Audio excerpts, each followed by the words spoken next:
Oh, hello again, everybody. This is the second video about line and wash. In the first video, I talked about the types of ink that were available and whether they were waterproof or non-waterproof. This time I'm going to talk about the actual line drawing with ink and the sorts of marks we can make and the materials we can use to do that. And then in the next one, I will talk about the types of paper that can be used for line and wash and the different advantages and different disadvantages. So for this video, actually making the lines with the ink. Okay, so we mentioned in the last video the felt tip type pens that were waterproof, and these are brilliant for taking out and about with you. Obviously very portable. It doesn't matter if you're working quite vertically or quite horizontally. They come in different widths, so B, which is brush or broad, one or the other. Quite a thick line as you'd expect. Quite a wide tip. Maybe if you're working on something on quite a big scale, you might want thicker lines. There's a medium, which I actually don't own. I don't really use that one very much. There's a fine tip. The first one was sepia, by the way. This one's black. The fine tip. And there's S for super fine.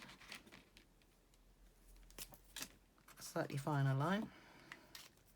And there's even XS, which is extra super fine, which is one I really like for a small sketchbook.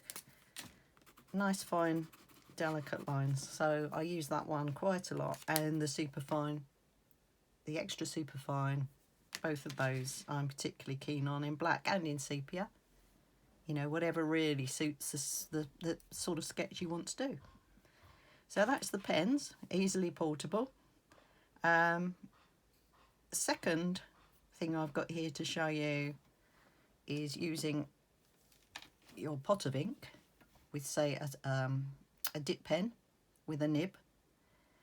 Always shake your ink. This is the one I showed you in the previous video, waterproof calligraphy ink in sepia. Give it a good shake, make sure the lid's on. I actually had a lady once did that with a bottle of masking fluid in a workshop, and the lid wasn't on properly, so yes, it made quite a mess of her lovely woolen dress that she was wearing at the time.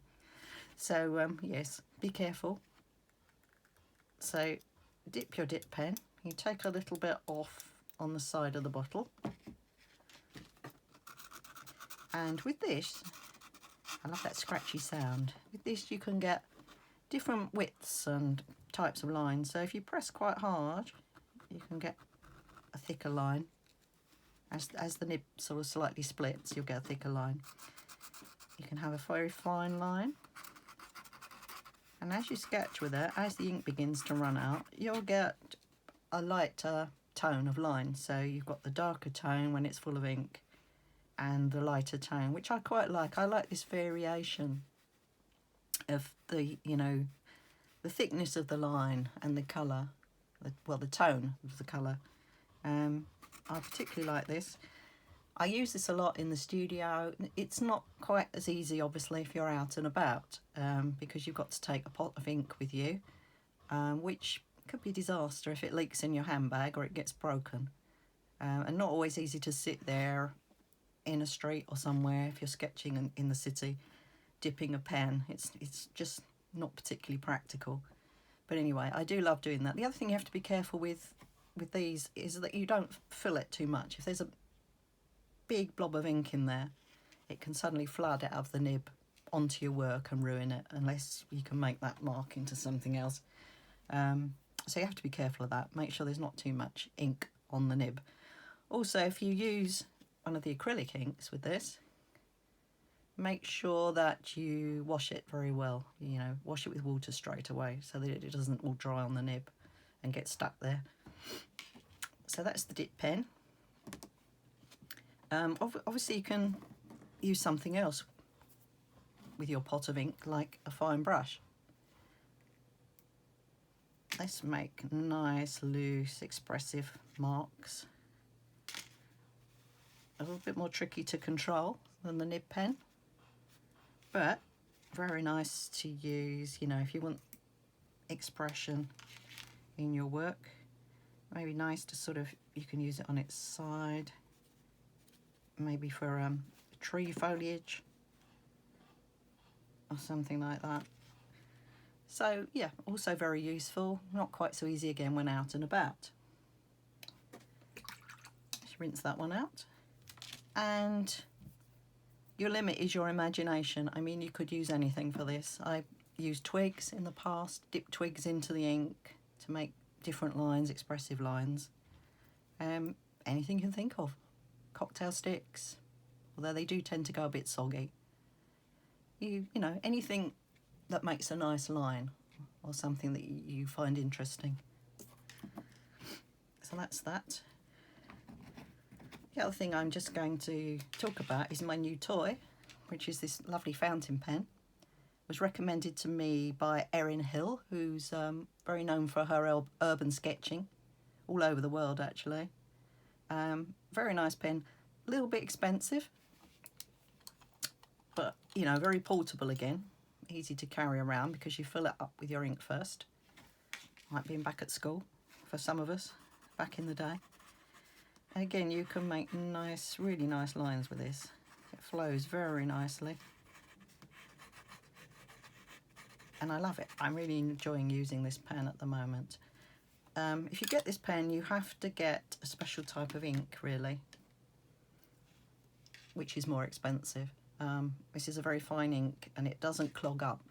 So if you try to fill up your nice fountain pen with a cheap ink that might sort of clog up, get lumps in it, it could sort of ruin your pen really. So you have to buy a more expensive ink.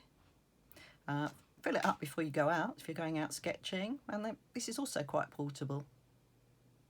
You know, just be careful you don't break it. But there you go.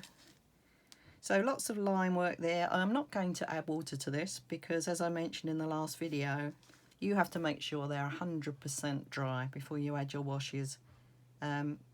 Even waterproof inks will run if they're not 100% dry. So, you know, you have to do that first. So I hope that's useful, and I hope you can maybe go off and sort of dig out your pens for sort of the exercises that I might be doing and putting up on video soon.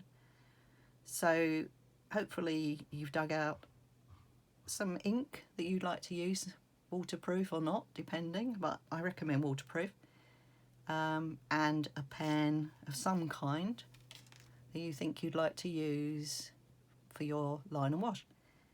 And next time I'm going to talk about the types of paper and how that makes a difference to your line and wash. So hope you enjoyed this, and see you next time. Take care. Bye.